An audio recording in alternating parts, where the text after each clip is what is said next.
offended if you stop it, but I will be offended if I hear you didn't understand what I said. Then I will be offended. Even if I preach tonight and Madelain tomorrow night and tonight, and Saturday night I'll preach, and Sunday morning I'll preach. While I'm preaching and you don't understand something, stop me. Okay? Stop and tell me. Okay, so when a person ministers in the gift of prophecy, the gift is the ability to prophesy. Alright? When you operate in the gift of prophecy, the gift is the ability to prophesy. The words themselves are the gift. When a person is a prophet, they themselves are the gift.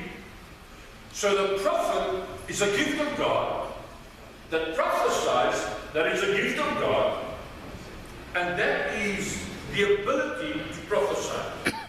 So the book of Ephesians says, Christ gave gifts to the men. The gifts of Christ gave to men are other men. God gave men, and if I say men, then I don't mean it's got something to do. Sorry, I just want to. Has anyone got Lucky Nissan Lucky JDN 265EC? The lights are on. Browser. Where was in the bottom? So, listen, I just want to say it again. The book of Ephesians says, Christ gave gifts to men. The gifts that Christ gave to men are other men. And when I say men, it's not about ladies are outside of the, no. It talks about man and woman. Now it says he gave gifts to man. Now this man that he gave the gifts for is other man. That's why, remember, I read to you in Ephesians, and God gave some as apostles, some as... So some of them are called to be a gift to other men. So the gift of prophecy is a gift to men, for men, to men. Okay? Well, let's go. There are actually three components to any mature ministry. These components include calling, gifting, and anointing. Calling, gifting, and anointing. And all important elements of fruitful ministry. Now let me quickly stop. Ek het 'n stelling wat ek maak.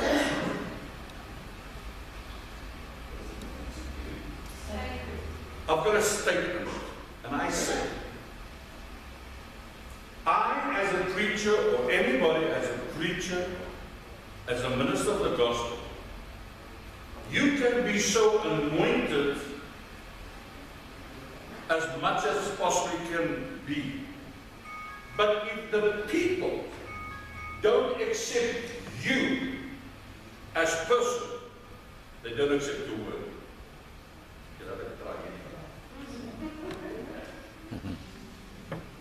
People don't take your word if they don't take you as a person. The most important thing for me in the 35 years in ministry for me is I first give myself to the people. And when I see they take me as a person, then they take the anointing.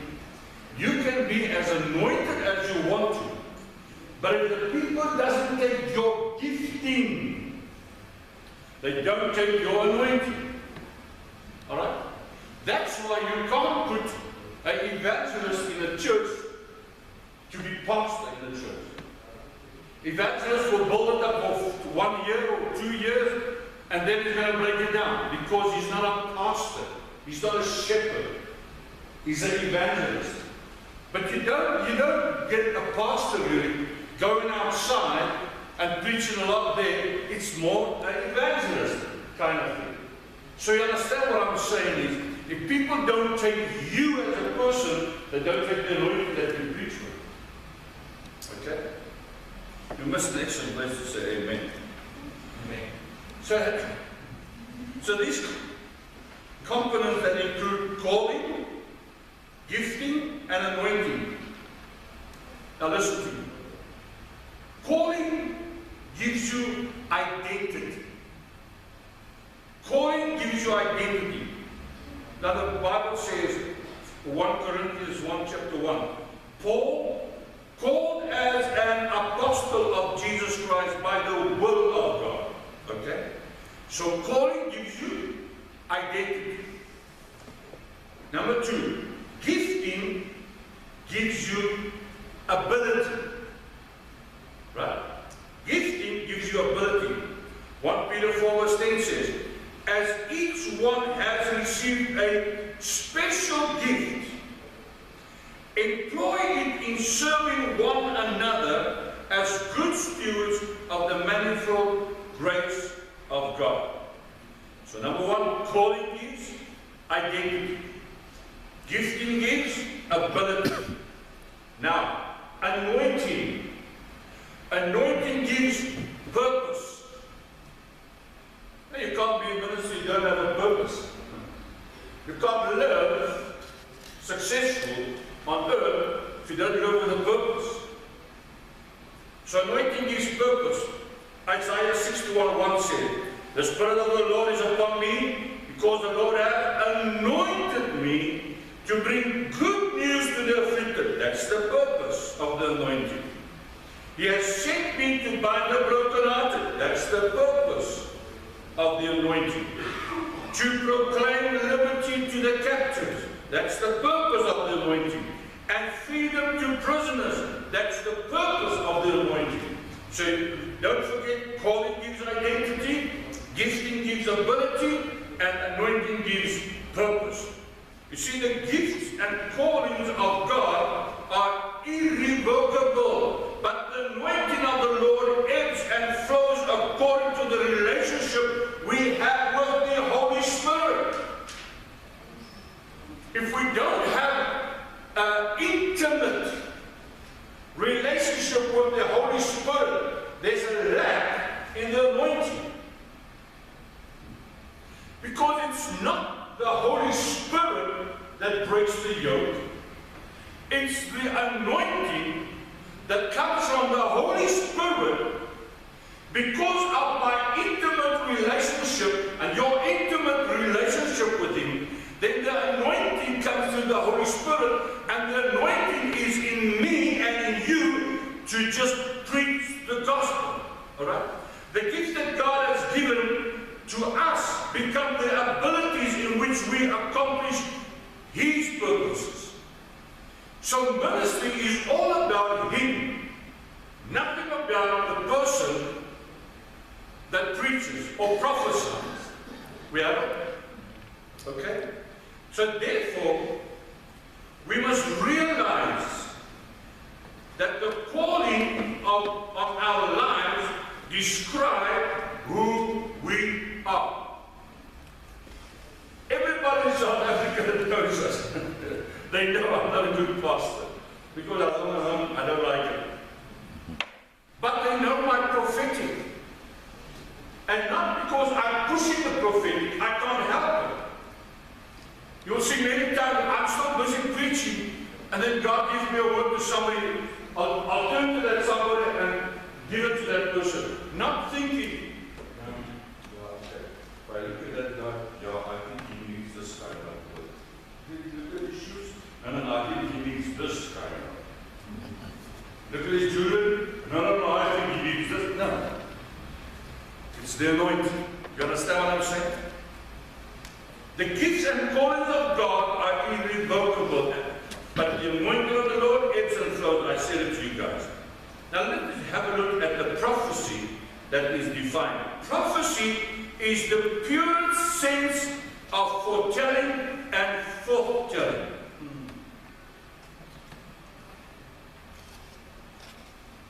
I'm not saying prophecy is reading your hand palms.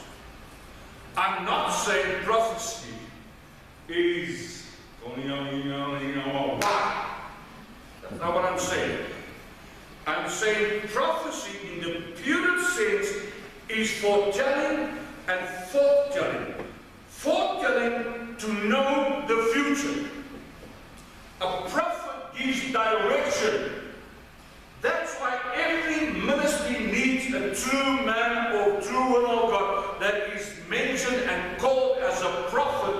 to give direction.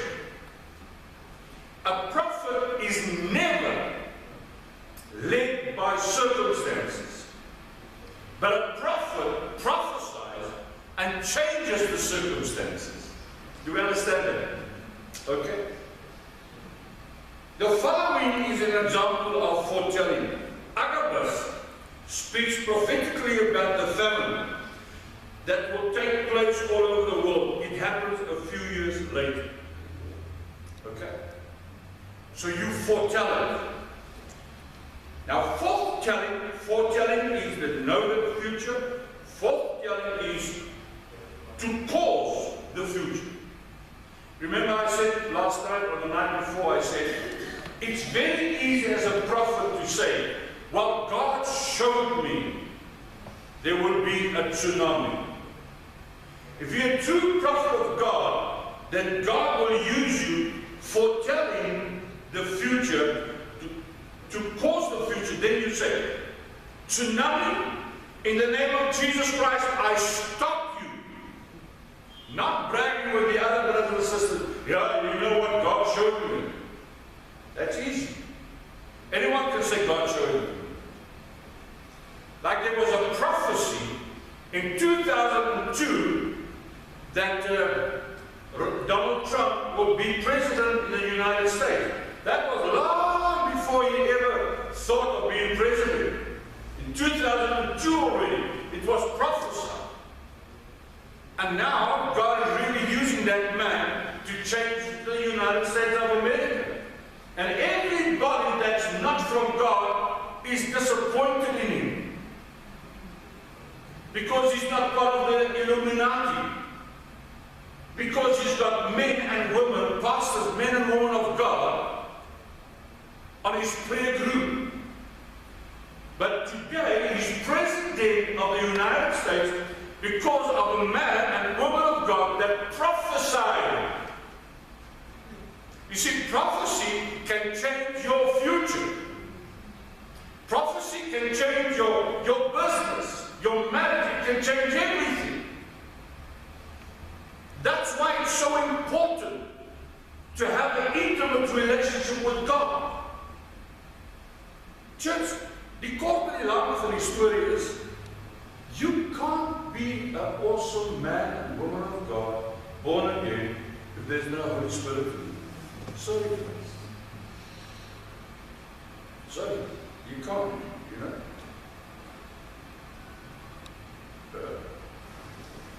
Foretelling to cause the future. A great example of foretelling is in the following passages in Ezekiel.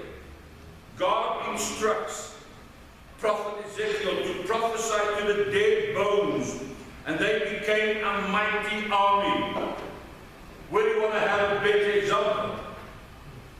Just imagine speaking to the scorpion and then running to the ankle, and there comes that finger. Can you see the picture? You see, I'm not a very technical guy. I see pictures. I see the picture. And when these bones come together, I say, look at the ankle bone. So to me it's awesome. I see it. I get so excited if I see it. Like, wow!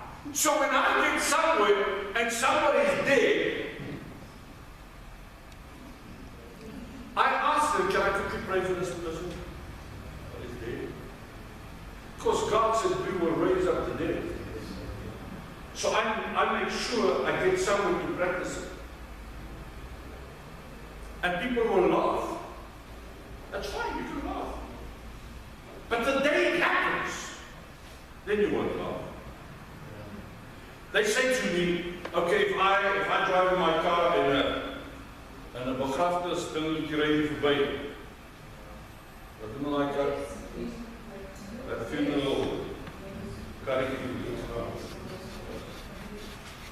Then they say, how will you know? Because when they pass me, I say, I speak life in Jesus' name. They say, yeah, but how will you know? I say, easy. You will see the guy driving that car if that guy gets up there at the back. Then you will know. You see, church, I believe it because God's in the presence of the Holy Spirit to say, God, I want more of your power, more of your authority. That's why I prophesy and I prophesy and I prophesy. Does all the prophecies come true? No, maybe not.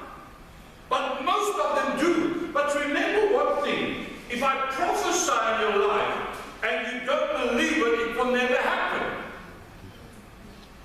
Come on, Owens. And then I hear people say, yeah, but you know, he prophesied over my life 5 years ago and nothing happened. But if I hear your voice, I can hear nothing will happen because nothing happens anywhere. You've got no love, you complain and you moan. Alright? So he prophesied on the dead bones. Let's quickly have a look at the word of knowledge. There's a difference between prophetic and a word of knowledge. Word of knowledge, people often confuse the word of knowledge with the gift of prophecy. The word of knowledge describes something that took place in the past.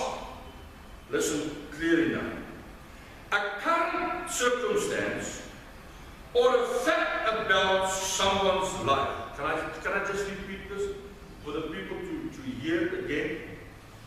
The word of knowledge describes something, number one, that took place in the past. Number two, a current circumstance. And number three, or a fact about someone's life. Sometimes when we prophesy, someone can mistakenly think that the prophecy wasn't accurate because it's not something that is currently happening or has ever happened in the person's life. Then they say, no, it's a false prophet. Alright? Pure prophecy is about the future. God is a God of now and tomorrow. God is not a God of yesterday. I know the Bible says He's the same yesterday, today, and forever. But it doesn't say He operated yesterday. Yesterday's gone.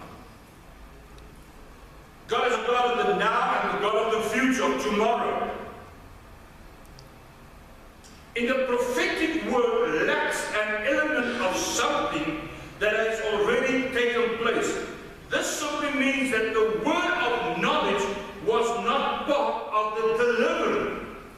A word of knowledge is simply knowing a fact.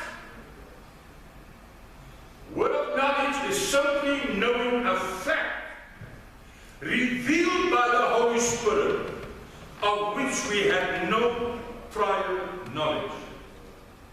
I think I said to you guys that I don't like to go to churches and everybody comes and tells me their lives, and I don't want to know it. Because then you block the prophetic anointing on my life. I rather want to be there and know nobody, and God shows me everybody. Or let me rather say, then God shows me who isn't necessary for a prophetic word.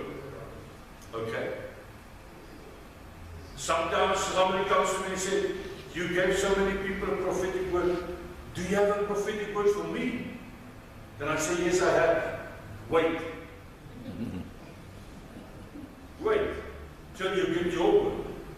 Alright? Let's have a look at the levels of prophecy.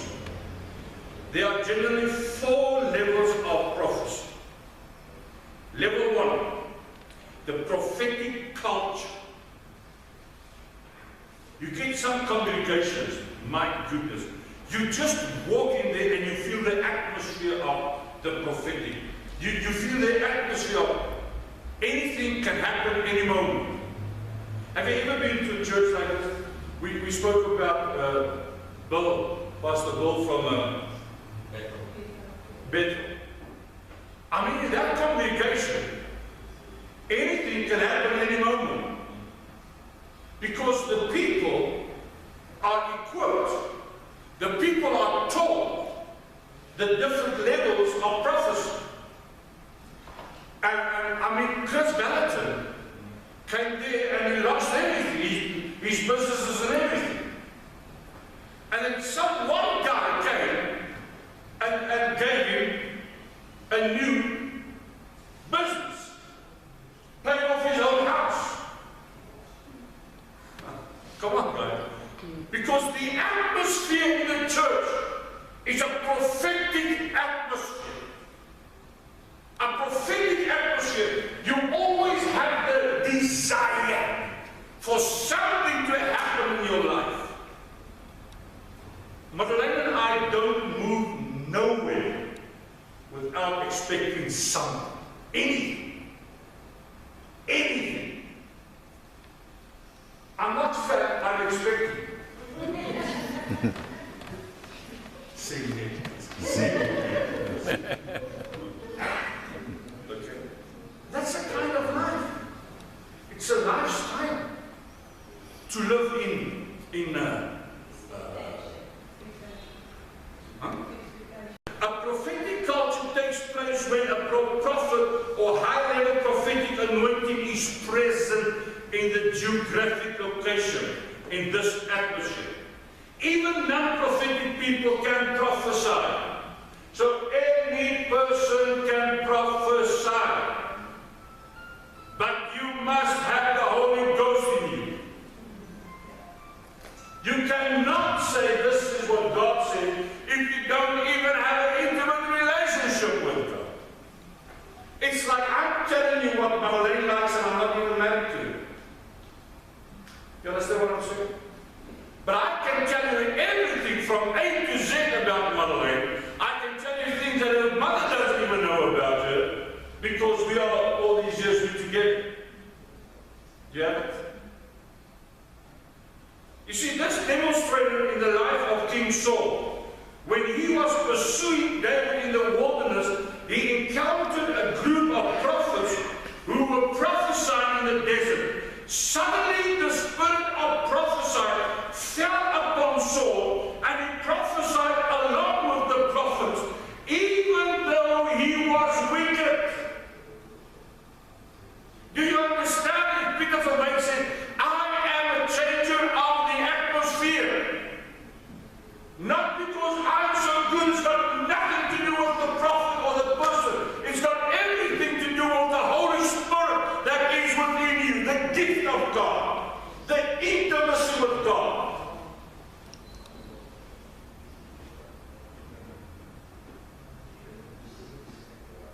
The people asked, and they said, is Saul among the prophets?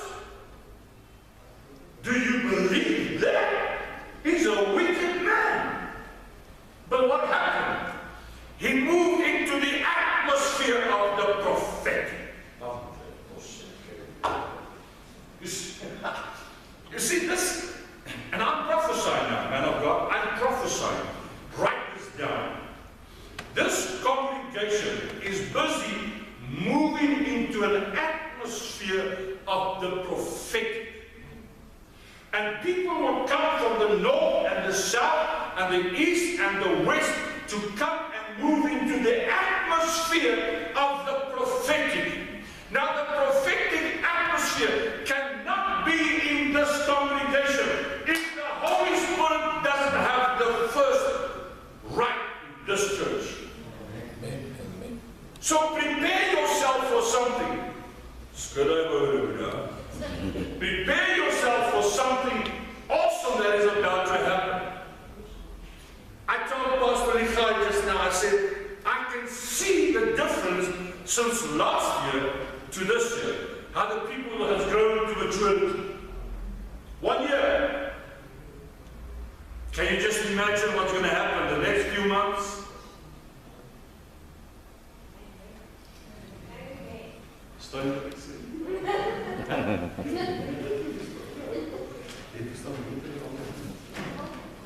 But they see all my results.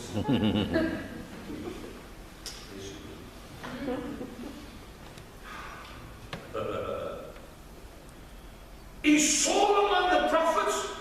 People ministering on this level are actually operating out of someone else's anointing. This is prophetic culture. Level 1. You're not really a prophet.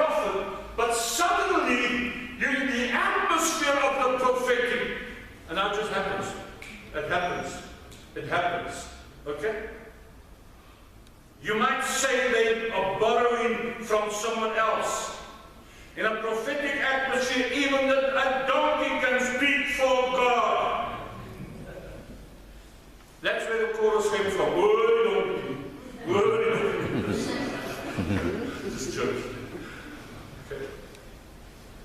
In the atmosphere of God, even a donkey can say what God says. How much more you? A donkey is not better than you, guys. Come on, somebody. But you see, we are so mind-blocked of a lot of junk.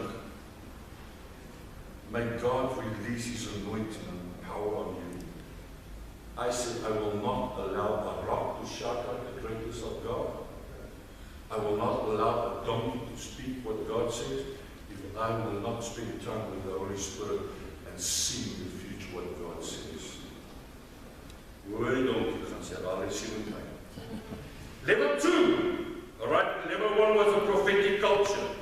Level 2, the gift of prophecy. This second level of prophecy has been discussed earlier with you guys. It is simply the Holy Spirit's gifts working in and through a person, the gift of prophecy. Most of the information that I'm going to give you guys, and busy giving you guys, is dedicated to this level of prophecy, the gift of prophecy. Now let's quickly go to level 3, prophetic people. Prophetic people. These people are not prophets, because that is not the call on their lives. But they operate in the Holy Spirit's gift at a high level. Okay? You heard what I said. They also have a proven prophetic ministry, and they have a strong relationship with the church leadership.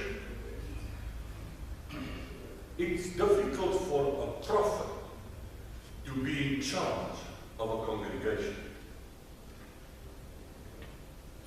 To be in charge of a congregation, you need a pastor, a shepherd, poimen, somebody that hugs, uplifts the sheep. Shepherd. But every shepherd needs a prophet, right? Next to you. But the prophet has to know his position. Everywhere where I go, while Madelain and I are ministering in this congregation, I submit under the leadership of the pastor, the pastor, the shepherd, and his leadership in this congregation. I cannot expect as a prophet and a man of God, I cannot expect God to bless me if I overrule the leadership of this congregation. So whenever you get somebody preaching here and they overrule the leadership and the pastor listed, tell them to stop and send them home with a patco bus. Therefore, they are often allowed to direct and perhaps even correct people within their local congregation. This type of trusted relationship can take years to develop. Somebody new can't just come in here and now he's a prophet in the congregation. No. You have to look at the track record. I quickly want to say something. Many times we have a Jonah on our ships. And we don't know what's going on with our business. We don't know what's going on with our marriage.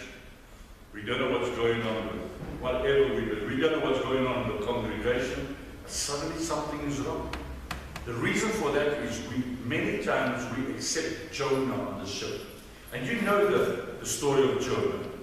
Because Jonah was on the ship. The captain wasn't bad. The captain actually had a heart for Jonah. And they said, let's throw him overboard. No, we can't do that. Then they say we don't have love. But you see, if we have a Jonah on our ship will not sail. You can't have a prophet in your congregation if the prophet belongs on the ship.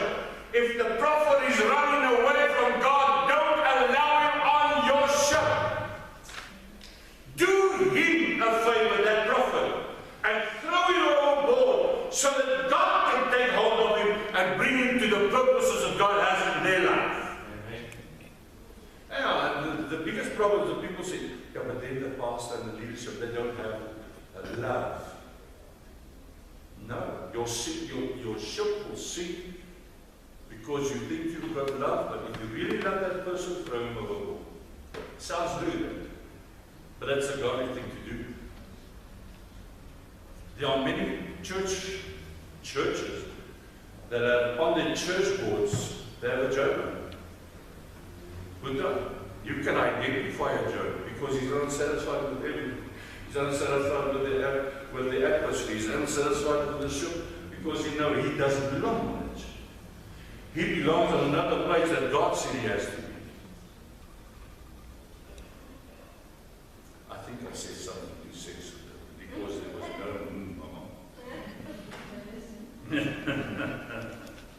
So it takes years to develop. Let's go to level 4. Prophets and prophetesses. This is the highest level of prophetic ministry, which is mentioned previously. You see, the 3 parts of prophecy is, number 1, the 3 parts of prophecy. Number 1, revelation. Revelation. I'm saying now, and I'm prophesying, we will never again receive just the word of God. We will only receive a revelation. A revelation is something that has been revealed to you. Now God is revealing to this congregation where he wants to lead this congregation. And I'm prophesying now, and I'm please, ladies and gentlemen, please, don't come with junk. I'm not saying the other churches in this town is not making it. That's not what I'm saying. But what I am saying is, I know that this congregation will take the leadership in this town because of the anointing of the Holy Spirit and because of the prophetic anointing. The people ask me, where are you going to meet? I said, the Presbyterian Church. Peter, where? Presbyterian? I said, yeah. No. Do they allow you there? I said to them, just come with me. They speak in tongues. They sing. They will rock and roll. They praise God. What more do you want to have? But you have a link, you know. Presbyterian. I want to say something that I think certain churches is going to rock South Africa. And it will be the churches that we didn't expect is going to do it. Because the Pentecostal people, and I'm part of it, they've got an idea they know it all. But that's a stinking idea. You don't know it all. It's because you think you know it all, that's why you don't know it all. And then the evangelistical guys come and they think they have it all. They don't have it all. People who have it all are people that has an intimate relationship with the Holy Spirit. Then you start having it. Okay. So the 3 parts of prophecy, revelation. The person who gives the prophetic word is responsible. The person that gives the prophetic word is responsible for the revelation of the word. I have to say this again. The person who gives the prophetic word is responsible for the revelation of the word. It may come as a dream or any of the ways that I explained, but you have to take the responsibility. I can't just just come and say, this is what God said, this is what God said, and nothing happens. You have to have the responsibility to know, I definitely heard about God. I heard from God. I mean, this gentleman playing the guitar over here, I just saw him, and God said, you have to give him a word. I said, okay, I will, but give me the word. I'm not going to thumbs up. So the whole service went on, and I preached the word. You guys were here, you know what happened. And then they came up, I asked the woman, please, will you play the keyboard? And then all the band came in. When I saw him, God said, all right, this is what you said. Go. And this was when I prophesied about the guitar. And the night after, he received his guitar. I had to take the responsibility. And then I say, Lord, thank you so much that I took the responsibility, but now the people in the congregation can see this is a true prophet of God. Okay, you don't understand what I'm saying. Because if it didn't happen, they could say, you will buy and sell one. No. It's not what God said. Alright? So the second thing, the second part of prophecy is interpretation. Interpretation. What does the revelation mean? Prophetic people need to realize that just because they have the revelation does not mean that they have the interpretation. Can I say it again? Because you have the revelation doesn't mean you have the interpretation of it. We often get into trouble when we try to interpret a vision or some other form of God's voice. We have to hear what God says, and we have to identify the voice of God. We have third one, the application. What should we do with the word once we know what it means? The application of it. Our pastor or overseer should always be involved when the prophetic word includes direction. Did you hear? I never said one thing about this communication without pulling in the leadership of the church. That's application. The church cannot grow without the leadership. Now you say, yeah, but it is the Holy Spirit and God and Jesus Christ that lets the church grow. Yeah, but that's why there's a leader.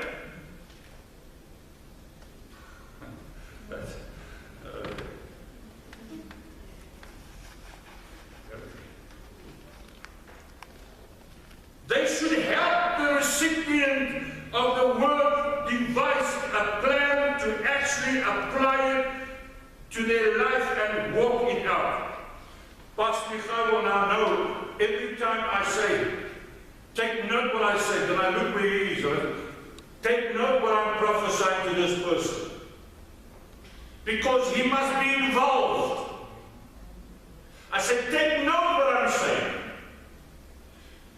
Hear what I'm saying. So that he can also say to me, Peter, there was this and there was that, and then afterwards. Do you understand what I'm saying? So you always involve the leader. So the easiest way to summarize the three parts of prophesying is, when God stops speaking, we should stop speaking. You don't continue speaking and God stops speaking.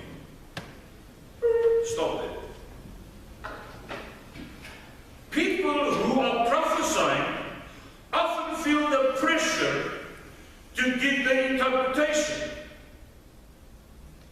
Particularly when the prophetic word seems ambiguous, or even if it sounds silly. I mean, sometimes God gives me a word for somebody that I think, Lord, you serious? This word?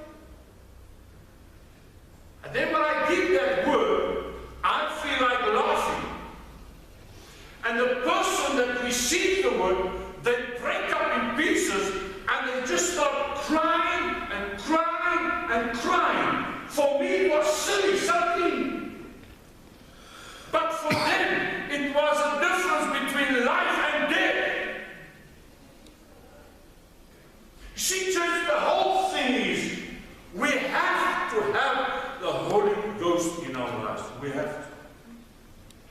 can't operate without the Holy Spirit. Okay. The following is a profound example of the powerful prophetic word that was misinterpreted by a person who delivered it. Can you remember that people make mistakes when a word is given to them and they feel, no, it's not for me? If you don't believe it, and take it and make it yours, all right? Let's quickly look at learning to hear the voice of God. I've got about 6-7 minutes left there. Okay. This is a very good watch. Very expensive. Casio. Looks 100%. God is always speaking. God is always speaking. Jesus died on the cross not just to forgive our sins, but ultimately to bring us into a relationship with God. That's why He died on the cross for us. Communication is probably the single greatest vehicle of any relationship. Communication. Many times marriages break up because of a lack of communication. And remember what I said last night? I said communication is not goeiemorgen, lekker stuff. No, fine man, hoe voel je? You're okay. No. Communication is opening the inside of you for somebody else that you love, for somebody else that you care. You see, when in ministry, you have to love the sheep of God, because everybody sitting here belongs to Jesus Christ, and I can't treat him like I want to. I have to treat him with great love because God created him. Who gives me the right to break any person down? Who gives you the right to criticize other people? Who the heck do you think you are? If Jesus doesn't even do it. Alright? I'm not fighting, I'm just saying. Although some people have a problem believing that God wants to talk to everybody, most believers understand that true prayer is not just petitioning heaven with a list of requests, but it is communicating with Him as a true friend. Let me quickly tell you something. In the past, mostly we preach between 350 to 380 times in a year. Madelain and I minister. I'm not talking about counseling one-to-one. I'm talking about preaching in groups.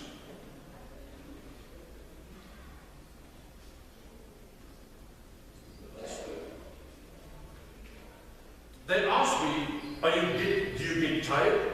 I said, no, I sleep in the evening. I don't get tired. Why? Because I love people. I'm not in this business because of finances. I pay double these students. I'm in this business because, number one, I'm called by God. Number two, I'm equipped by God. And number three, I love people with everything in the inside of me. I love people. Even if they give me junk, I love them.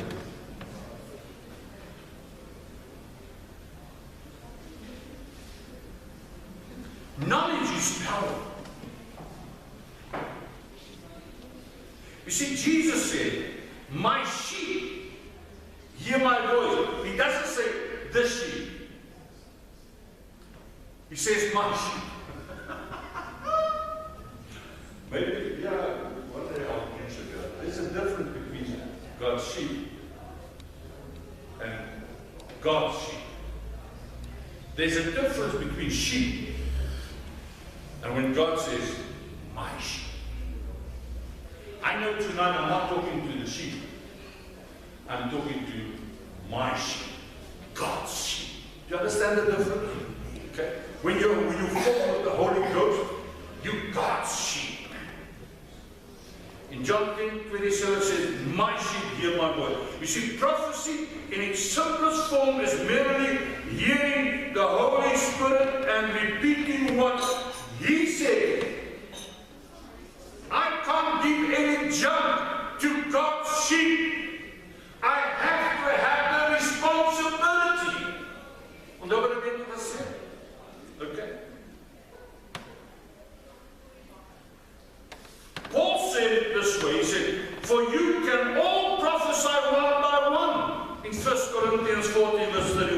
Moses said, when all of the Lord's people were prophets, that the Lord would put His Spirit upon them. And remember what I said, and I'm finishing now. Knowledge is power. Knowledge is power. God doesn't want the prideful to be powerful. Therefore, God hides His word so that only the hungry and the humble have access to His voice. The more you are hungry and thirsty for the Holy Spirit, the more you receive. See, God's word is hidden from the arrogant and the proud. Then you look at a person and you can see, well, that person doesn't really have a lot of finances. You know, others, they clean, but when they open their mouths, you can hear, this man or this woman has an intimate relationship with us. My prayer tonight is, and I wish I really had more days and more time to go on with the prophetic after tomorrow. My prayer is that you will come to a place that you really say, God, I want an intimate relationship. Madelain always said, and Pastor Igai came and said it just now. Madelain always said, the word intimacy means into me you see. Isn't that awesome? Intimacy. Into me you see. I pray tonight that into you God will see. May God bless you. Thank you for having us here. Is it all right with you?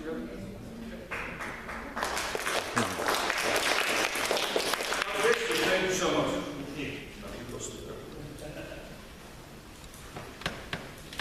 Thank you, Peter. We're going to break now for supper. Please eat lots of it and please enjoy it. What we're going to do is sweet stuff as well, so we'll just enough space on the table. So help yourself to some no? Hot? Okay, hot as in hot? Not hot. Okay. No, hot, not hot. Okay. And yeah, we'll then start again with ministry time and some word. Especially, as I said, every night we've had in on a special thing. It's really for divorced, widowed, single parent. Tonight is directed to you. But as we've seen with all the other nights, it's just this blessing, it's just anointing. So thank you for those who are not divorced, or widowed, or single parent coming, because we support. It's a family. We support those who find themselves in that situation. And you receive knowledge. Absolutely. Absolutely. Absolutely. So, yeah, so we'll start again at 7 o'clock. Let's just ask the Lord for a blessing over the food. Let's pray. Lord, we come before you. We thank you for tonight, Lord Jesus. Yet again, we've got an expected heart, Lord Jesus, of that which is unexpected, Lord Jesus. Lord, we thank you for the beautiful hands that have made this food for us tonight, Lord Jesus. Bless those hands. Bless this food to our body and ourselves to your service. And we pray this in the wonderful name of our Lord Jesus Christ. Everyone said, Amen. Amen. Right, please come and enjoy yourself.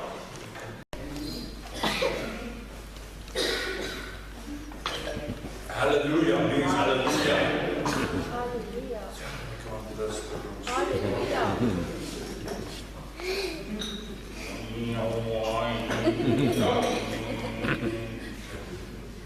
I'm just joking. So it's good to be at home, baby. It's good to be with you guys, and we are so highly favored and blessed to be with you. And hello. Hello?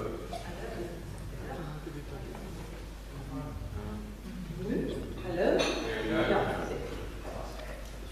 My wife is wired.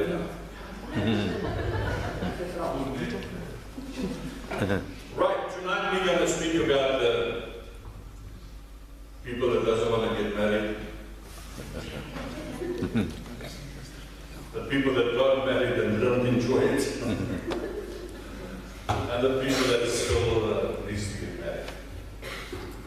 So, as prophet of my house and priest of my house, husband of my wife, I give her the authority to minister the word tonight.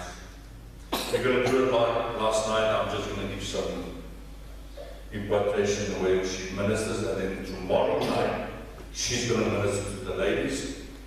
I'll be here to just check if everything was right. I'm just going to miss some food if I'm up here, so. And then Saturday I will minister, and Sunday morning I'm going to minister as well. So don't miss Saturday evening. Ons gaan nie onlos maak. How about that? We're going to kick some butt to the spirit.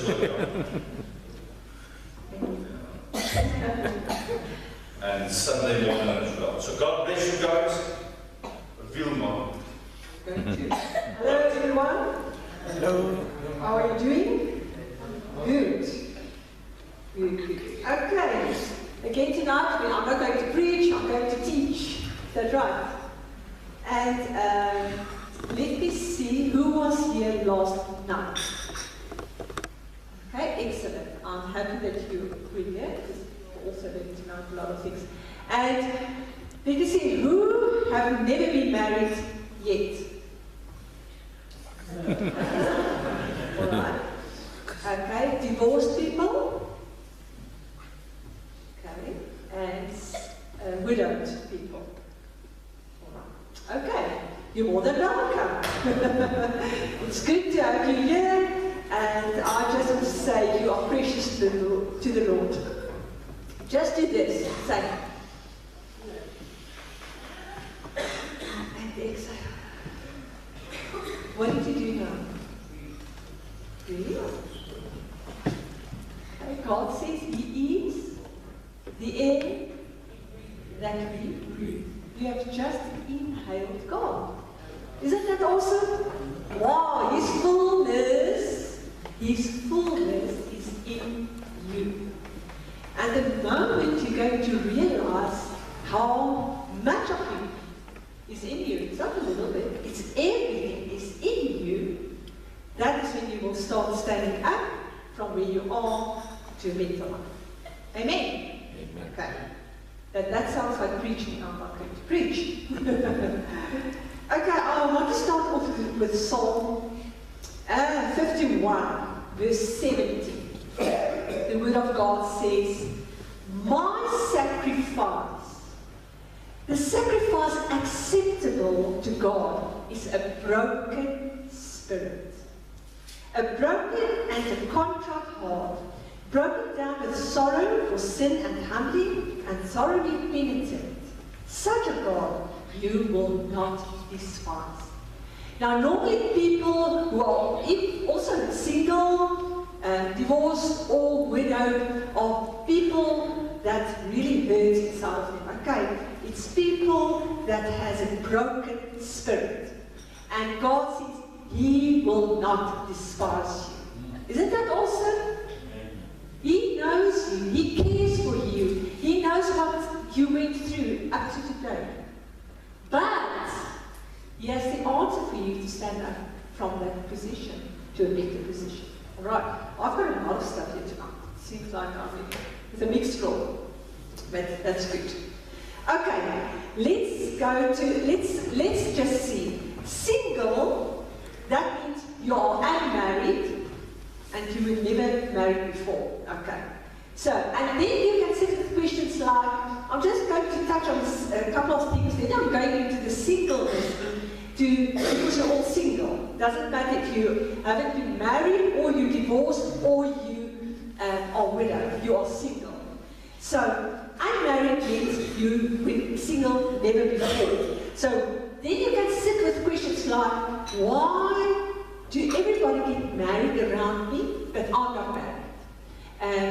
Am I not good enough to get my wife or husband?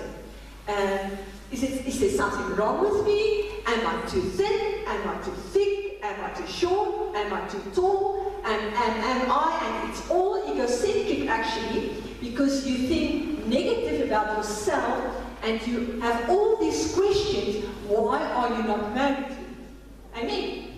Okay. Then the other thing is, are you really ready for that commitment to a marriage? So that is a big question. And if you look at widowed people, I want to say to the widowed people, you are also only single. But don't allow loneliness to move you to a marriage to think you're going to be not lonely anymore. Because that is the wrong intention to get into a marriage. A lot of people that are widowed or divorced, they become lonely, and then they think, you know what, I just want somebody to go with me to the house tonight, or to the bedroom. I don't want to be alone. And then, most of the time, the devil stands and waits for that moment, and he helps you to connect with the wrong people. You get married, and it's another divorce on its way. Okay? All right. And then for the divorced people, you can sit with things like how to deal with rejection, bitterness, hate, anger, disappointment, all that stuff. And you sit with all of it because you come out of a bad situation, and some of the widowed people also, because you might have had a very, very bad marriage. Now you are widowed, but you still sit with bitterness in you, with hate in you, with anger in you, frustration in you, and you don't get out of that place to a better life in Christ. So, and the question is, are you healed? Or are you still sitting around thinking about the past? Because people who are living in the past will never be able to see the future. Never. That's why we can look political to our country. They live in the past, that's why we're not going to go forward with it. I mean, we have an awesome country. But living in the past keeps us away from that. Alright? Now, in anything in life, it works like that. If you go back to your past the whole time, you cannot see the future. Alright? So don't go into a relationship when you are not healed. And I want to encourage you, because I'm going into some myths about being single. Because everybody says, oh, where's your husband? Are you not going to get married? How old are you? Are you sure you don't want to be married? Why not? Is there something wrong? And then you sit with all this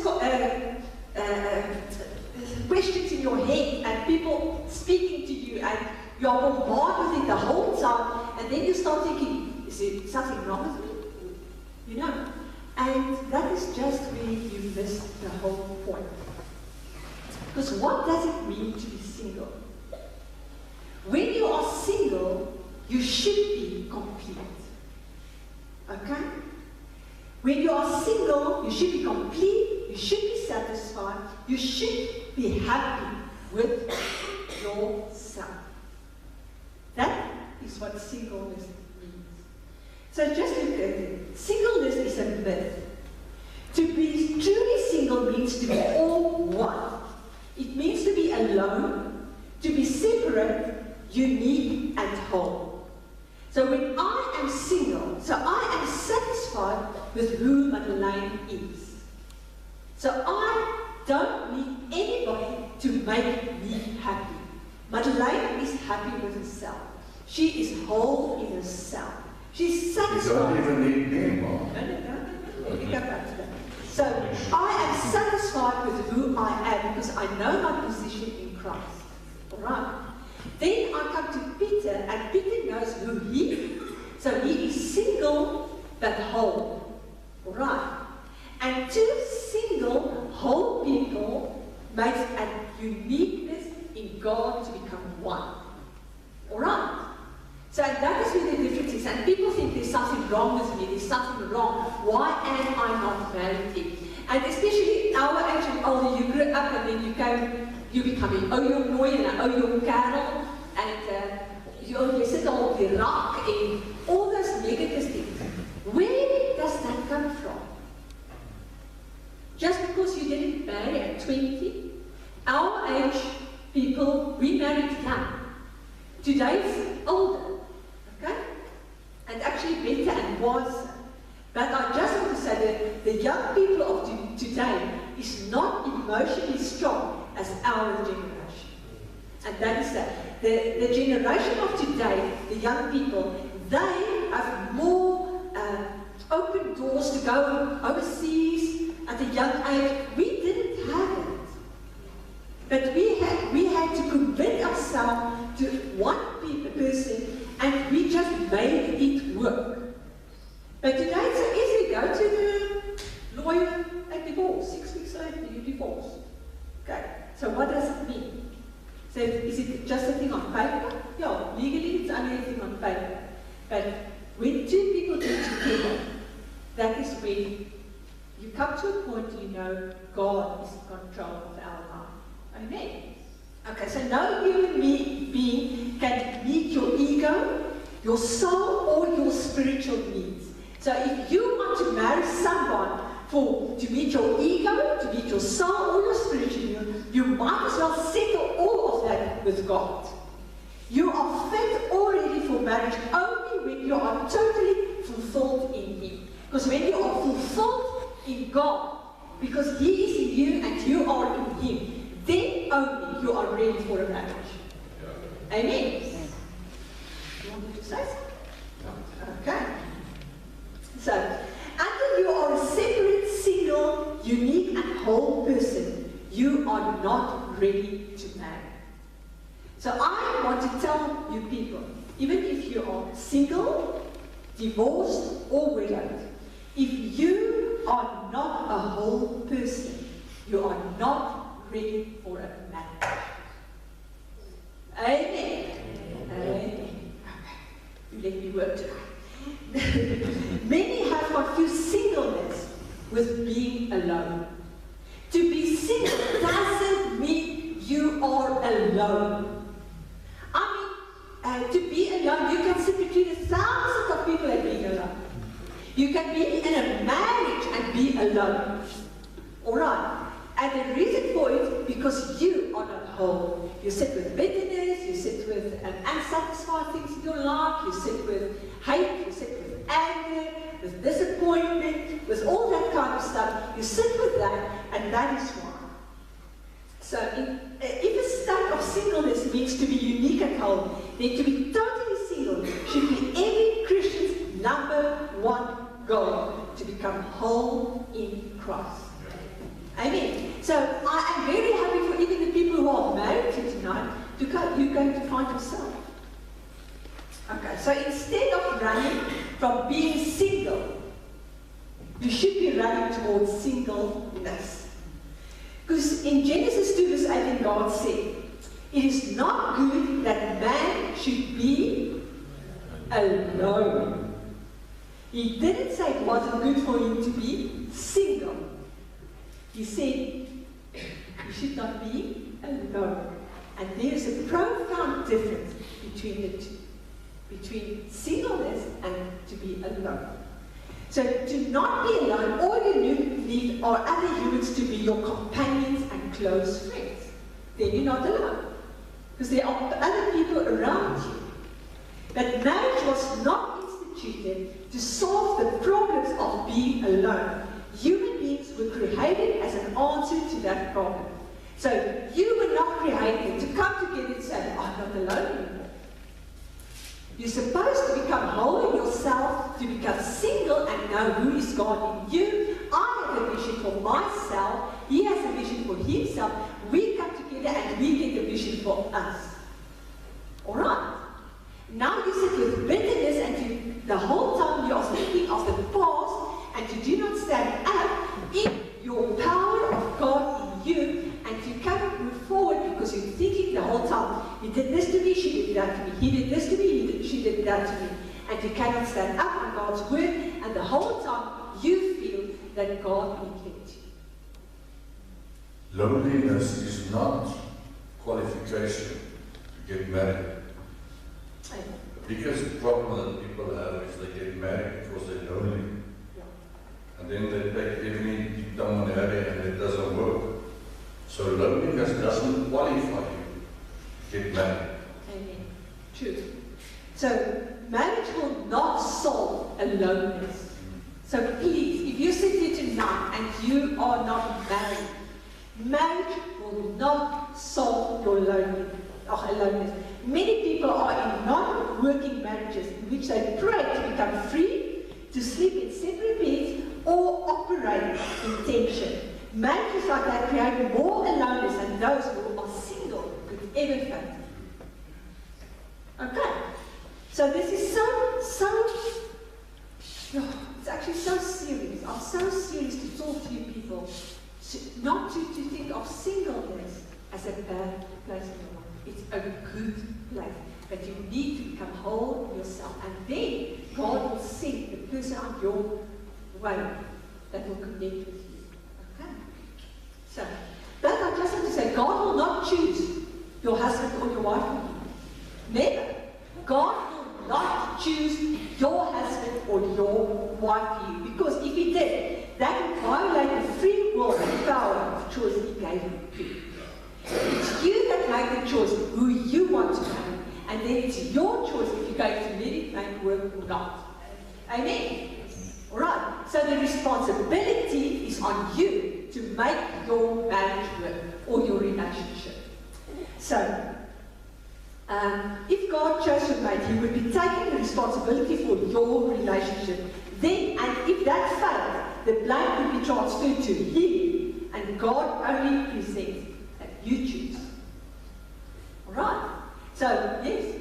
But you can pray Yeah. into who you want, Yes. what nature, Yes. and God will send you that because it comes from your request. Yes. Yes, because that's your desire if you ask God for that. So you can send that person on your way, but He will not tell you, this is he or this is she. You make that choice, and then you have the responsibility to make it work. Amen? So, are you still here? Whether or not you use the word, wisdom, or the characteristics of God's nature to make your choice of a lifetime mate, you must take full responsibility for your choice and all the consequences that come with your decision. So, if I say yes to you, I'm taking the responsibility to let it work. So I have to find a way that it works between us. It can be difficult, it can be easy, and the same from Him to me. So when you are single, make sure that you know who you are, because if you don't know who you are and you get into a marriage, it's going to be a disaster if you don't know who you are, because the other one will let you down, will break you off, will criticize you, and it can be the other way around also. But some of you are sitting here widowed and divorced, or in broken relationships, and you don't know how to find yourself again, because you don't know who you are. And that is where the difficulty is. Sorry, I have a little bit of the allergy. Guilt never comes from God. No. And many people that have gone through a divorce, it feels like guilt is killing them. Guilt does not come from God. So when you feel guilty, you know you accepted a present from the devil, not from God. So you can say in the name of Jesus, God never gives you. Rejection comes because you feel I'm guilty. And rejection is not part of a Christ life. Rejection comes because you don't know yourself who you are in Christ Jesus. And then you build up a guilt feeling, and that's God. It doesn't come from God. So if you are able to grasp the revelation of the difference between being single and being alone, then you will never despise the state of being unmarried, and you will not marry based on wrong reasons. Okay? And you can ask every couple here tonight who is married for many years, they will rather give you the wisdom and tell you, first become who you are. There's a song, I think, Leonel sings, just be me. Okay? Just come to a point where you can be yourself. And when you can be yourself, you are becoming mature to move into a relationship where you can see each other in the eye and say, you know, this is who I am. Are you willing to marry who I am? And will I be willing to marry who he is? And at that point, we can come together and say, yes, we can make that decision. Yes, love is there, for sure it is there. And everything going to be in love and to love, all that kind of things. It's there. The attraction is there. But at the end, you still have to make a decision. Are you going to live with this person forever and ever and ever? Oh. Okay? And as I said last night, we didn't come to 38 years just by 38 years. No way. It was every day, still today, making a decision to communicate, to have intimacy. And as I said earlier on, I always say intimacy. Intimacy is to be seen. And if I allow him to see into me, I become vulnerable to him. So he can actually hurt me. And that's what's happening in many marriages and why there are divorced people. Because you opened yourself up for another person and then they took advantage about it and they hurt you and they broke you down. Because you were vulnerable because of the intimacy. And then you start closing yourself, building a wall around you, and you don't want to open up again for somebody else. And that is a set of Satan to keep you from a good, excellent relationship. But when you know who you are, and you are complete single, then I can face any person, even if I open myself up, open to them, and they can see into me. Even if I'm open and I'm vulnerable, I will not be that hurt because I know who I am in Christ. Amen. When you don't know who you are in Christ Jesus, you become a pretender. It becomes fake. So when you go into a marriage and you don't know who you are, and the person you marry doesn't know who he or she is, that means there are two fake people, two pretenders. And my God, that's the reason why the marriage won't work. That's why people get divorced, because two pretenders got together, not knowing who we are. I don't know who I am in Christ. She doesn't know who she is in Christ. Now we are two fake people, and I mean something that's fake can never make an original thing. That's why it doesn't work, people get hurt. True. Because if you do not yet know who you are, then why do you think you will find yourself with somebody else? You will not be able. Because you will be so confused for the rest of your life. Because you don't know who you are. If you're not going to find yourself with somebody else, you're there to complete each other in a marriage. But when I know who I am, and he knows who he is, and then we get married, it can only be a success. Okay? So many have said marriage and living happily ever after as the goal in life. And the goal of the Christian is to become the separate, the unique, and the whole person the Lord wants him or her to be, and the vessel that will hold the treasure with Christ Jesus. That is why. So we miss the point because we are carnally minded. And because we are carnally minded, we get in the wrong relationships. We are carnally minded, we are getting attracted by the wrong things. Emotionally, sexually, and all that. That's all carnally. But the moment you know who you are in Christ and you know who you are, you become to maturity, a place of maturity, and then you can see eye to eye, and I can see Christ in him, and you can see Christ in me, and we are one in God. Amen. So, now I just want to say, how you start determines your life. You are what you do with your time. No one can ever give you enough time or attention to make up for the emptiness where you are supposed to be full. If you are empty of a real self, then the other person will be unhappy because you have nothing to give back. Because an empty vessel cannot fill up an empty vessel. Amen. Are you listening? Are you with me? Are you here? Okay, just breathe. Okay, I'm listening. Good. All right.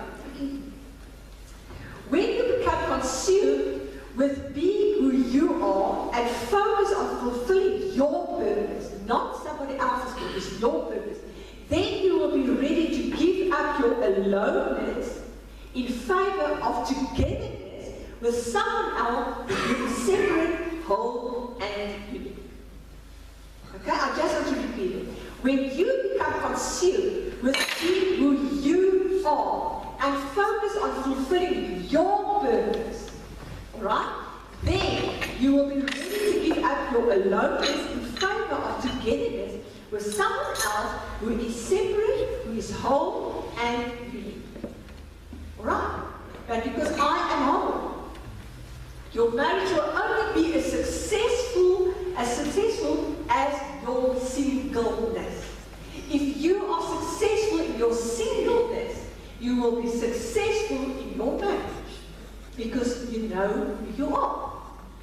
And the thing is, the people don't know who they are because they never make time to spend time with themselves, put down on paper, you know, this is what I like.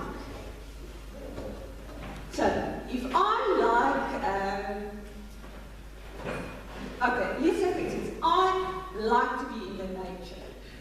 I love the field, I love the sun, I love the summer weather. So, and I had to marry someone that said, no, I want to live in the city, I love the city life and everything like that. Okay, that's okay. But if he is single in himself, he will give me the time to come to a place where I can go out into the nature. And I will settle with him to say, okay, we can live in the city, but we have to make time to go out, because then we see each other in our relationship. Amen. So being single is the highest calling in the realm of relationship, because a successful marriage is the product of two people being successfully single. So find out who you are in Christ and as a person. So say for yourself, I am going to find out who I am. Okay?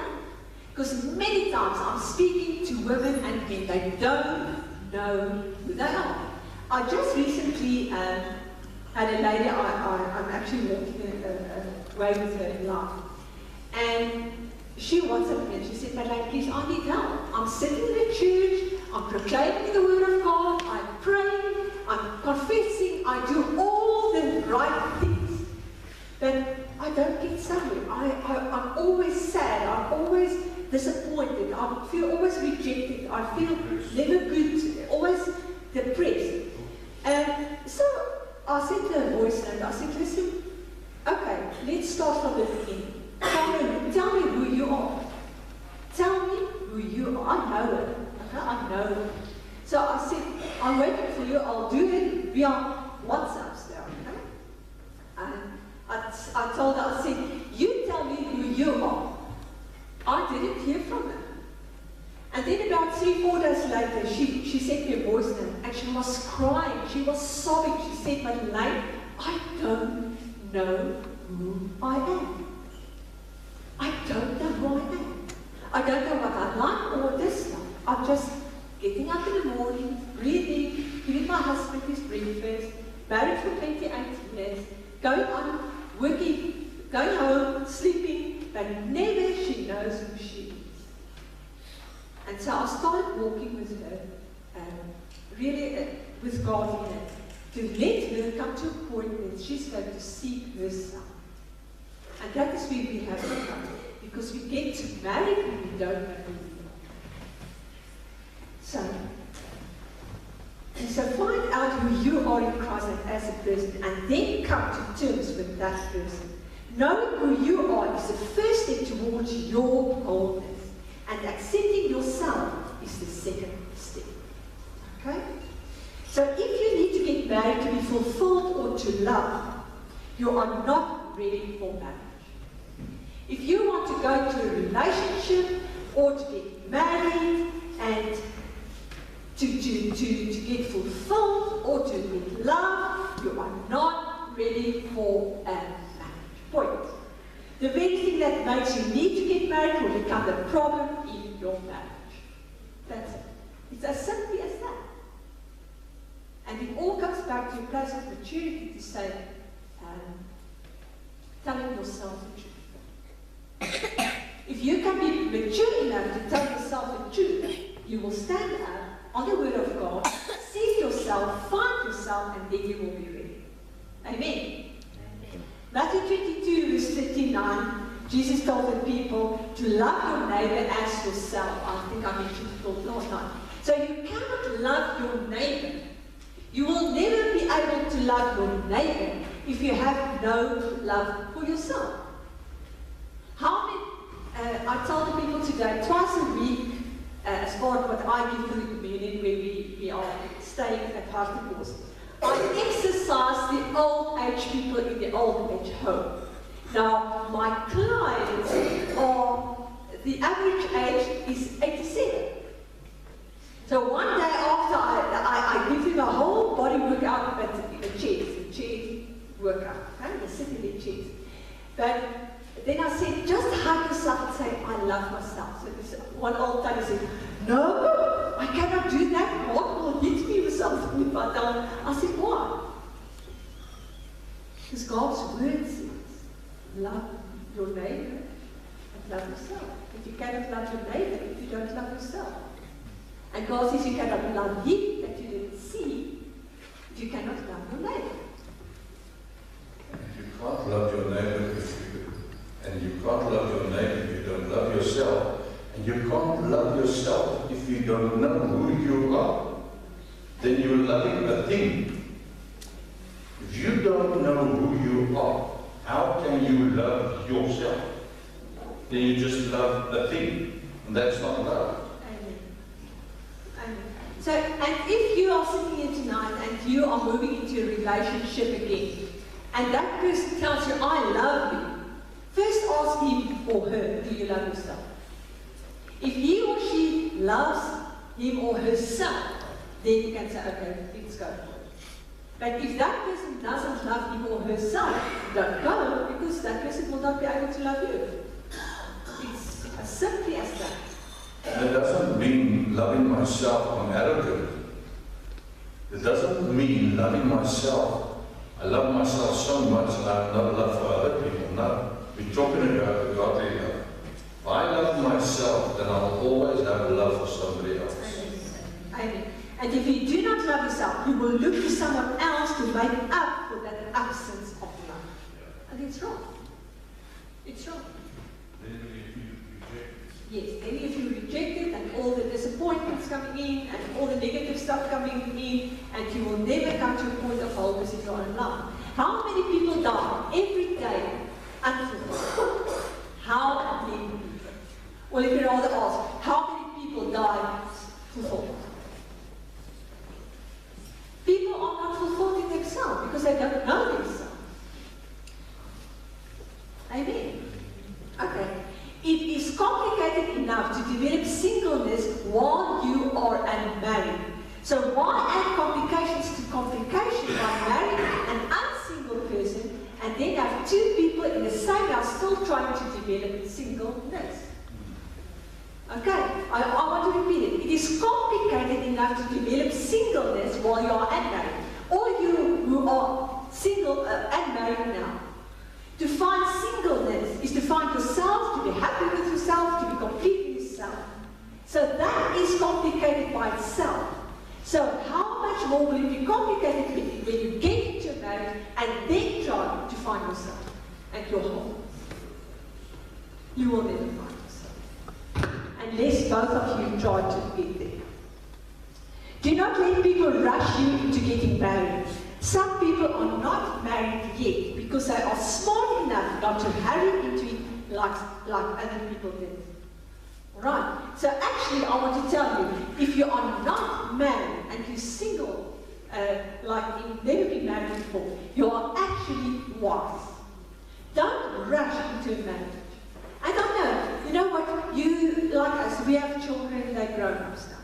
But when they got married, then you think, oh, you know what? We like to become Oma and Opa. When are you going to start with the family? That is so wrong. Because it comes not over right to your children. Because you actually hurry them to do something that they're not ready for. For today, our age people can look back and say, you know what, rather wait till you have wisdom enough to raise children than have them too young. Okay, so we did have children and we made a lot of mistakes. And some of you are sitting here, those of you who are divorced have children. It's not easy raising their children alone. But it's possible, because God says everything is possible if you are in Christ. So it is possible. God knows you. He loves you. He cares for you. He will educate you and He will give you the direction to help you to raise their children. Amen. There are people in India, and this one guy, when we ministered there, I think it was 2011, we went the first time. And he was, at that stage, he was a student busy studying for an engineer. And so he contacted me last year and said, oh, he's going to get married now, and he's about, I think, 28, 29, 30 years old. So he got married, and then, actually a month after the marriage, he sent me a WhatsApp and said, please pray with me that my wife falls pregnant. I said, why? Why do you want your wife to fall pregnant in the first month? You are young. You don't even know each other, especially in their culture. No, but the family are waiting for them to become pregnant. I said, tell your family they are not from God. Because it's so wrong to rush you into a situation to become pregnant and raise that baby in India, and you are not mature enough for it. No, but he cannot do it. About a month later, she was pregnant, and now they are expecting the baby. But, okay, but what I say, why are you rushing? For what? For what? Children do not complete you. It's a blessing.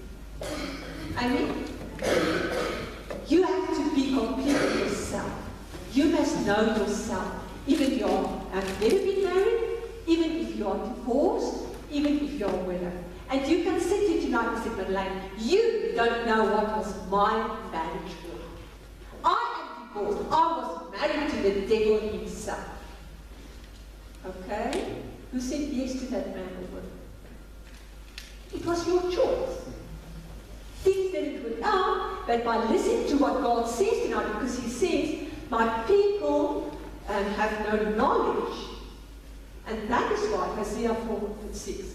So you need knowledge how to handle a relationship. You need knowledge to know how to handle a marriage. You need knowledge how to raise a child. And even if your children are mature people now, we say that mature people, we need knowledge even to see our children eye to eye today, because now I see what they are doing, and I just don't tell them, no, don't do that, but I cannot tell them not to do that. I can be part in their lives, but it's their choice what they are doing about it. Okay? But you can sit there and say, no, Madelain, you don't know. He hit me, and he did this, and he had so many women, or she did that, and she did this.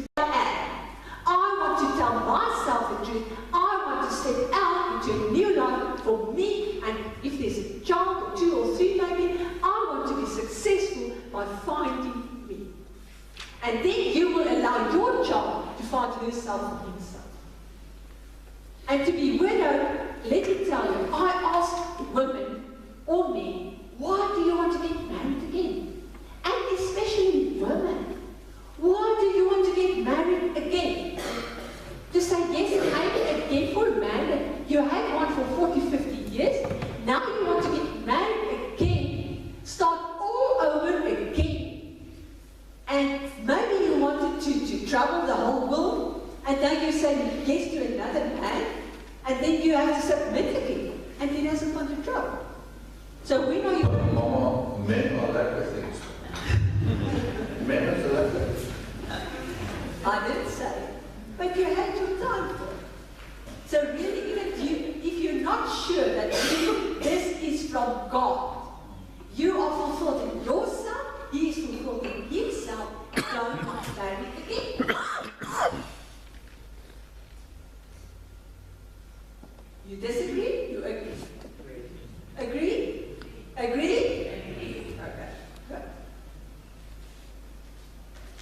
You want to say, I need a man, I need a woman. No, you need God. And you need His wholeness. Okay? And when you find that, you can get your man on your way. Amen. So, if you're alone and you know that you do not want to live in that state for the rest of your life, then now is the time to become truly single, whole, whatever you need, so that your marriage will be successful in God. Amen. You shouldn't build you before you ever think about building a marriage. So the moment you start building yourself, you can go out and build a marriage. Okay? Because then I know who I am. Because that's going to make you strong. If you don't know who you are, you will be manipulated, you will be intimidated. You will be like salt that was thrown down on the floor, and the people will walk away. You will have no taste, you will have no strength, you will have no power. You don't know where are you going to end up? In the divorce court. Proverbs 17 verse 22 says, a merry heart does good, like medicine, but a broken spirit dries the bone. Bones are the factories for blood, and life is in the blood. Anyone who touches your heart also touches your blood, and therefore touches your very life and existence. Okay. You should not need someone else to make you whole. I don't need someone to make me whole. Alright? I need someone to support me in my life journey, and he needs someone to support me in his life journey. And that's why we are together, and we are stronger because we are whole. There is the three things. He, myself, and God. Amen. Okay. Solomon said in Proverbs 18 verse 24, a man who has friends must himself be friendly. That means if you are lonely, you should ask yourself what kind of friend you are. What kind of friend are you? If I must ask myself a question, if I was a man, would I marry Madelain? And vice versa. Okay? If you are a friend to someone, ask yourself, if I was the other person, will I choose a friend like myself? Are you a person of integrity? Are you a person of love? Are you a person of forgiveness? Are you a person of kindness? Isn't that what we're all looking for in the other people? But are you living in that yourself?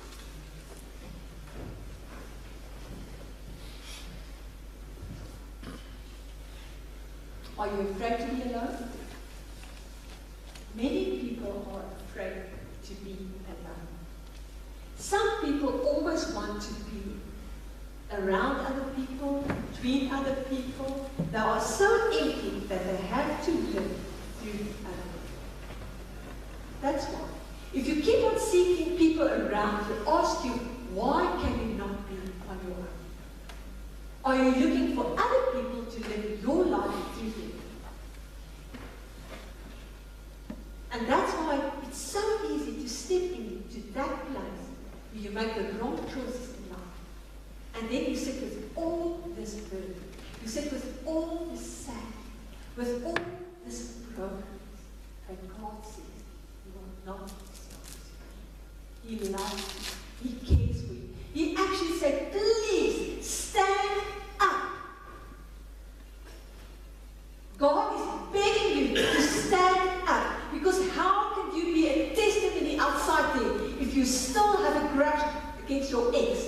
If you still have a grudge against the fact that you are widowed? I always say it lightly when Peter talks about raising people from the dead, praying for them. I said, tell him, please, if you want to raise that man from his grave, from his death, ask his wife if she wants him back. The other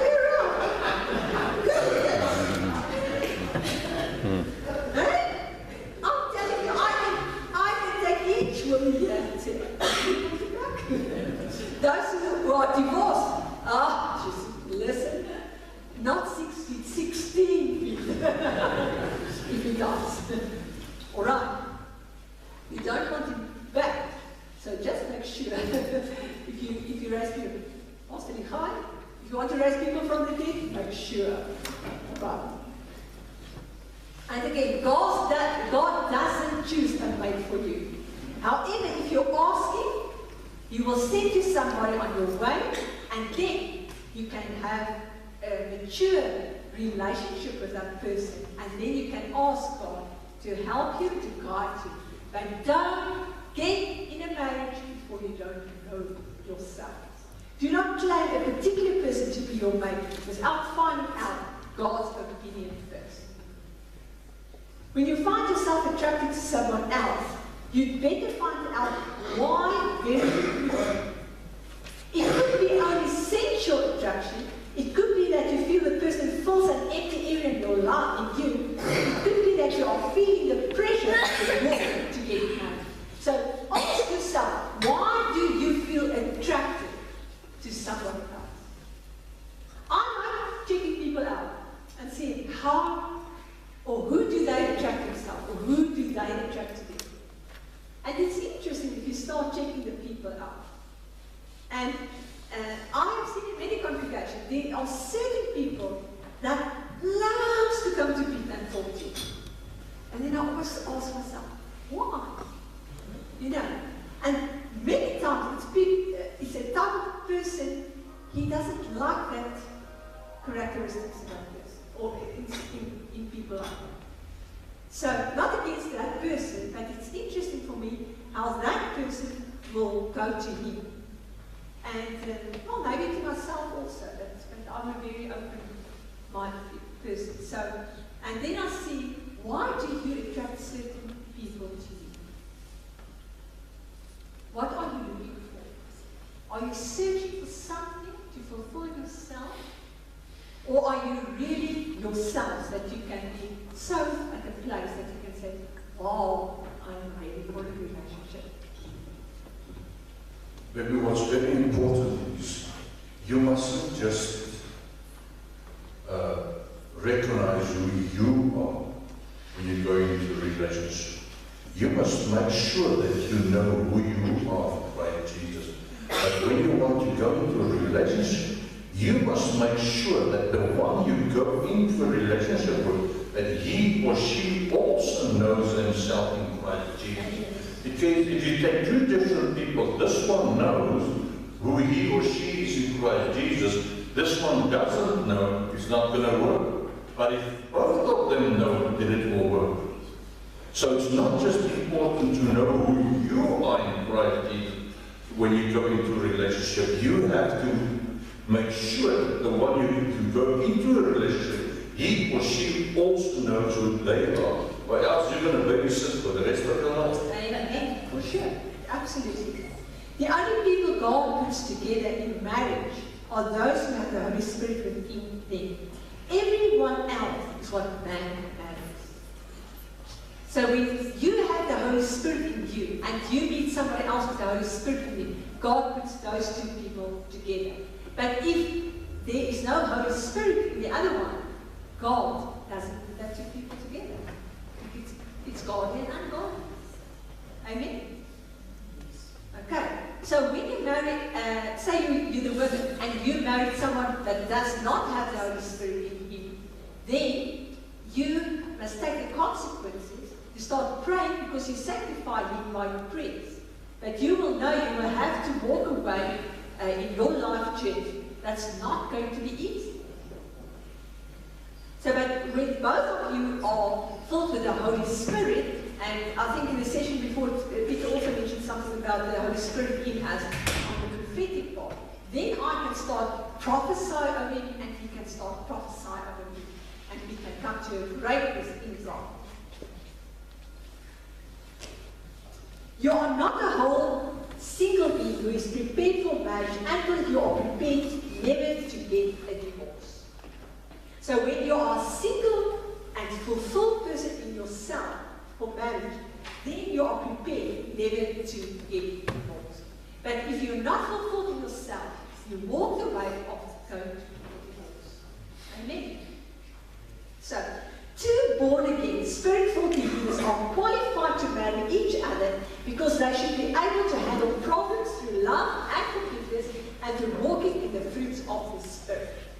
And last night I mentioned that scripture in Proverbs that says, stop calling up old things that you ask for forgiveness and tell him, I told you, I told you, I told you.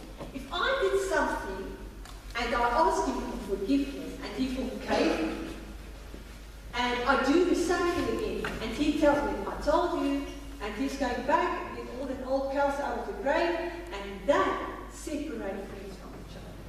So come to a place where you can forgive. True love is not a feeling, it's a choice and a decision. True love is a choice. To be in love is a different thing. True love is I decided to love someone. I decided to love him. But to be in love him forever is a work thing every day. Every day, he told you last night about the letters. I call him, I send him a message, okay? I do something that pleases him. What did Esther do? She found out what the king liked, and she did that from a woman's side. Okay? So I do what I know pleases him. And even when you get married, remember this. Find out what the priest of the house loves and do that. By doing that, you will start getting married and you will be pleased. And some people went through a divorce because they never wanted to please their husband. They never put him as priest as the house. They never saw him as priest of the house. They doubted him the whole time, and now they are divorced, and now they will say, yes, he didn't do this, that, he didn't do that, he didn't do that. And that's wrong, that's ungodly, it's unscriptural. If you know your place where you have to be, and God first, then the husband, then the wife, then the children, then your time, your community with the holy people, then you can only start to say, you know what, I do it according to God's will. But a lot of people went through divorces because they didn't know how to handle situations and where they're supposed to be. Women who are not in the right position God called you to be the help of the man, and she wanted you to be the priest of the man, that's why many marriages went out in divorce. Okay? And I don't condemn you. It's a lack of knowledge. People have a lack of knowledge. And you know what? There is so many books that you can go and read to help you in your problem. But you are not disciplined, and so say, you know what? I'm going to buy a book today and to see what can I do to get my relationship right with my husband and my wife. And then you walk out and you say, oh, now I'm divorced. Oh, poor me. Oh, and to become the victim. Stop being the victim. Take responsibility where you are today and say, you know what, things did happen in my life, but it can change. And I prophesy over my own life today, I will stand up in the name of the Lord and I will be more than an overcomer. I will become successful. I will be able to raise my children. I will. And for those who are young and not married yet, learn today from it to say, you know what, I'm going to be wise. I'm going to do God's way. I'm not my way. I'm going to find myself. I'm going to start fulfilling myself. I'm going to buy the time out to do what I can do until the day that I get married, and then we can do it together. Amen. When you've gone through a divorce, it doesn't mean God's going to send you to hell. But you see, the biggest problem is when people divorce, they feel guilty, I've done something wrong, or he's done something wrong. But God doesn't knock you when you divorce. Yes, God hates divorce. Yes, Bible says that God has put together, no man can divide. But now I'm asking the question, how many marriages did God really put together? How many? How many people really gone through what Madelain was speaking about? Two whole people getting together. Most of the people get together because, oh, I'm so in love, I'm so in love. There's nothing wrong with love. But you have to know who you are, and you have to know who that person is in Christ Jesus. So when you get divorced, stop blaming yourself with that two scriptures that says God hates divorce. Yes, the Bible says He hates divorce. But now when you've got divorce, it doesn't mean He hates you. Because most of the marriages that I know about that doesn't come from God, or did not come from God. They didn't ask, God, is this really my husband? Is this really my wife? So get into the Word of God, and when you've made a mistake and the divorce has gone through, say, Father God, thank you for your forgiveness, but I'm going to stand up here, and from now on, I'm going to make it work. Stop living in guilt, because guilt leads to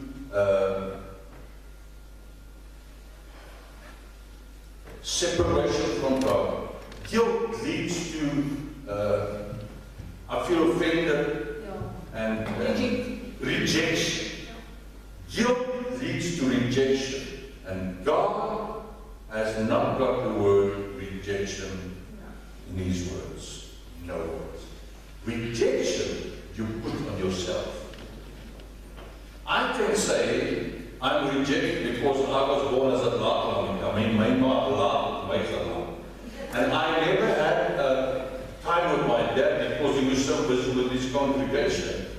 And many times I heard, you must have been born. Many times I heard, you must have been a girl and not a boy. Many times I heard, you're not going to be successful. So I, as a child, I got a lot of rejection. But then I start realizing one thing. My mother always said to me, you're the best thing that happened to me, son. I asked God for a boy, and He gave me a boy, and my mom said differently what my dad said. So who will I believe now? And then I realized what God said. God said, I created you for a time such as this. So now if I sit with rejection, I cannot stand on the promises of God's word. So rejection is a man-made thing. I decide, I feel the rejection, leave me now. And then I get depressed, I get oppressed. And that's not from God. Okay? No. It's a disease. So, if you are considering marriage again, you people that are not married now, are you willing to spend your time, your secrets, your ambition, your dreams, your goals, your visions, and desires with another person? If you're not willing to do that, don't get married. Because that's what it's taken from marriage. Spend your time and energy on the Lord, and He will equip you to become yourself. And then you can be prepared and become the person you want to be someone else to marry. Okay? You are the result of your own use of time. Whatever you did with your time in the past has made you what you are today. With your memories and your regrets. Whatever you did in the past with your time, that is who you are today. If you read Wills and Burns books, then you have no idea about marriage. If you read books on wisdom, on marriage and relationship, then let me tell you, you will have that wisdom in your relationship. Because we equipped you in your own time with the best. It's your choice. Okay, it's pretty quiet in this place. It's okay. You have to guard your heart. Because out of it flows the issues of life. Proverbs 4, verse 23. Emotional bonding, whether positive or negative, results in a loss when it is broken. Now the Word of God says, protect your heart more than anything else, because you cannot love people or somebody else out of your mind. If somebody does good to me, I want to do good to them out of my mind. If somebody treats me bad, I want to treat that person bad out of my mind. Okay? That is what the mind is. But if my heart is pure, and I start using my heart to love other people, to love my husband, to love my children, to forgive and live a godly life, then this is pure. And then the only thing that can come forth from me out of my heart is life. But people sit with rejection, bitterness, hate, guilt, call it, in their hearts, and no life throughout of them. You can hear it in their words, you can see it in their actions, you can see it on their bodies. And your body is the temple of God. So if your heart is not pure, you are hurting the temple of God. And I want to encourage each one of you to stand up tonight and say, this is the end of rejection. This is the end of hate. This is the end of all this ugliness. It stops right here tonight. I'm going to forgive.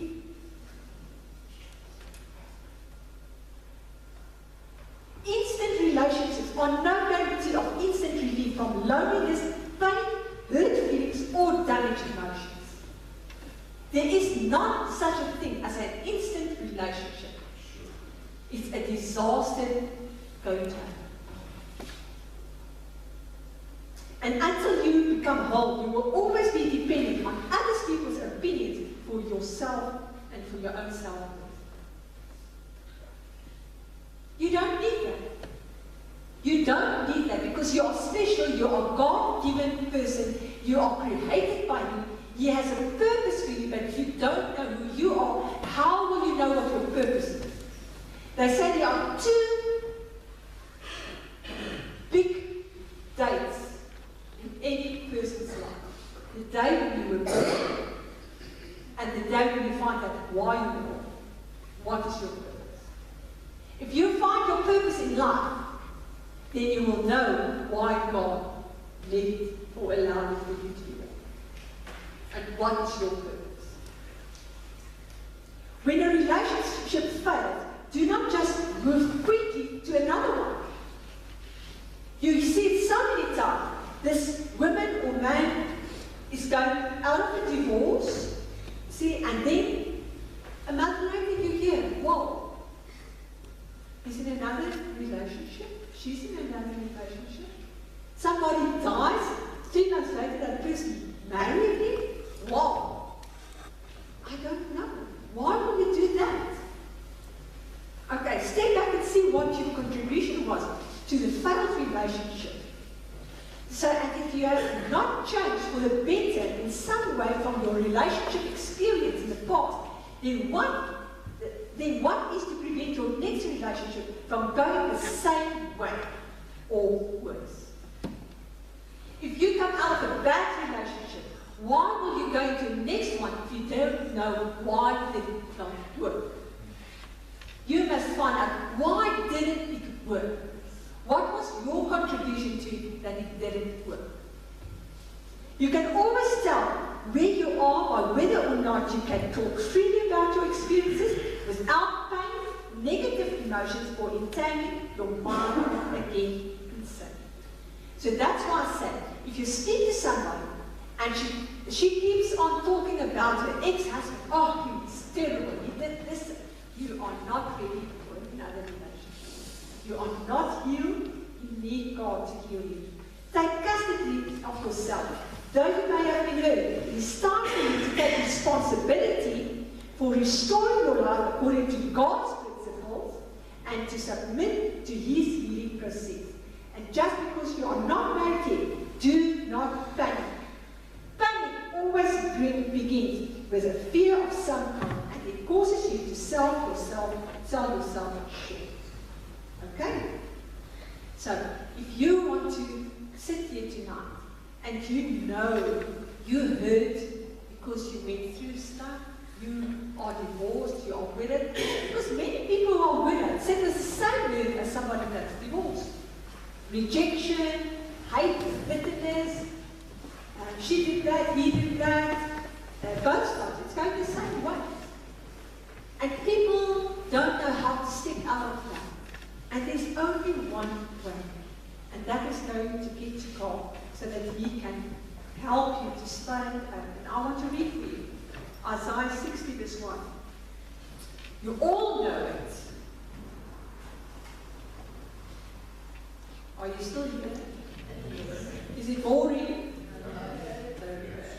My husband says it's all boring. Okay, Isaiah 60 verse 1 is more than just spiritual scripture. It's a very, very strong scripture. It says, arise from the depression and frustration in which circumstances have kept you. Rise to a new life. Shine to be radiant with the glory of the Lord, for your light has come and the glory of the Lord has risen upon you. You need to arise out of your situation. You need to arise up and say, you know what, I am divorced, I am widowed, I am unmarried. Never been married before, okay? That's who I am. But I'm going to arise, and I'm going to arise out of this oppression. I'm not going to take any word that makes me negative again. I am going to find myself, because by finding myself, I can step into my purpose. And when I can step into my purpose, then God can help me to be a pastor for you, an evangelist for you, a prophet for you, a teacher for you, and an apostle for you. Okay? If your purpose is to be a teacher, then you equip yourself to become a teacher, and that's part of your time that you spend. Who are you going to be? And then by that, equipping yourself, you find yourself, and you become whole in yourself, and by that, you know the purpose that God has sent me to this earth is to fulfill this. And in doing that work, I become, because you meet people, you meet children, you go around, and you can touch that people with the love of God. Not to tell them, you know what, don't marry. I was married, and that man was terrible. Wrong. Tell that person, get to know yourself. Become who God created you to be. Find your wholeness in Him. And He says, arise from the depression and frustration in which circumstances have kept you. Rise to a new life. Who of you are hungry for a new life in Christ? Yeah. Eh? Who are hungry for a new way of living tonight? Who of you sit here with hating you, wants to be set free from that hate? Who of you sitting here tonight says, Lord, tonight it's end of it? They say each person has 60,000 thoughts in their mind during a day. And I always tell the people, it's not the bars in a jail that keeps you in a jail. It's the space between the bars that keep you there. And the more you think, the less you can be set free. The less you think, the more you can be set free. Because then you can walk through the bars. Okay? So if you keep on thinking about what he or she did to me, and he did this and she did that, the more you think about that, you teach your children the negative part of life. Because it's not from your heart, there's nothing good from your heart, because you sit with bitterness in it. You have to keep it pure. But when you come to a point where you say, be still and know that I am God, and ask Him to restore you. He will restore you not tomorrow. He will not restore you the next week, the next month. He will restore you now. because God is the God of now. Be wise. We need wisdom today to say, Lord, I want to do it. In Philippians 4 verse 8, God's word says, think of other people, pureness, clear, what's the Afrikaans is, bedoel alles wat goed is, wat rein is, wat lieflik is, wat loflik is, wat ander mense. Start thinking of other people, only the good things. Even those people who hurt you, even your ex, even people who are not married yet, you had exes in the past. If you got hurt, forgive them. Think of them what's pure. Because that's a godly way of living your life. Okay? And then, Proverbs 19 verse 11 in the Message Bible says, smart people know how to hold their tongue. Their ground here is to forgive and to forget. And ground here means the quality of elevation of mind and exaltation of character, ideals or conduct. Isn't that awesome? He says, smart people know how to hold their tongue. The ground here is to forgive and to forget. Amen? Amen. I just want to make sure that you guys understand what Madelain says. She's not against marriage. She's not against marriage. I always say the reason why Paul says it's better to be unmarried is because he had not been like a boerevrou. So this is a joke. God says it's better to be two than one. But what Madelain spoke about tonight is for people that's not been in a marriage before. Don't just jump to any love situation. Don't just jump to any marriage. People who've gone through divorce, man, God still loves you. And it's not necessary. God really doesn't want you to be alone. Christine, I don't want to be alone. I don't want to be alone. But the problem is people jump into a relationship, a new relationship, without God in the situation. And that's a huge problem. And people that are widowed, if your husband died or your wife died, I want to quickly go to a relationship because ek sal almal my vrou vergelyk. And I mean, you can't compare human being to an angel, so I won't go there. But the important thing is what she was saying the whole time is make sure you know who you are. And whatever you do, know that it is the will of God, or don't do it. Alright? Tonight we want to pray for you. If you sit here and you've gone through a divorce, or somebody died in your family, your husband or your wife died, or whatever happened, maybe you got hurt in the relationship before you even got engaged or married, and you sit here with bitterness, you sit here because you're broken. I'm not going to ask you, do you have depression or whatever. I just want to pray for you, and I'm going to anoint people with oil tonight. Okay? I've got good old Castrol GTX oil, so it will help you a lot. That can help you still. So I'm going to pray for people tonight. If you say, because Madelain, just pray for me. I don't care what you've gone through. That's not a big thing. Because we don't want to embarrass you in front of other people. If you need prayer, you know. Just be honest with God. And we're going to pray for you guys. Is that okay? And I just want to add to it. If you sit here and you have a broken spirit, God is excellent in restoration. And if He restores, you are much much stronger than you ever have been. Because you are precious, He loves you, and I just wanted to come out over clear tonight. Because people can so sit in this situation and they think they are the only one going through stuff now. You're not the only one. And God loves you and He wants to restore you and He wants to renew you. So please, if you want us to pray. Who's going to be first?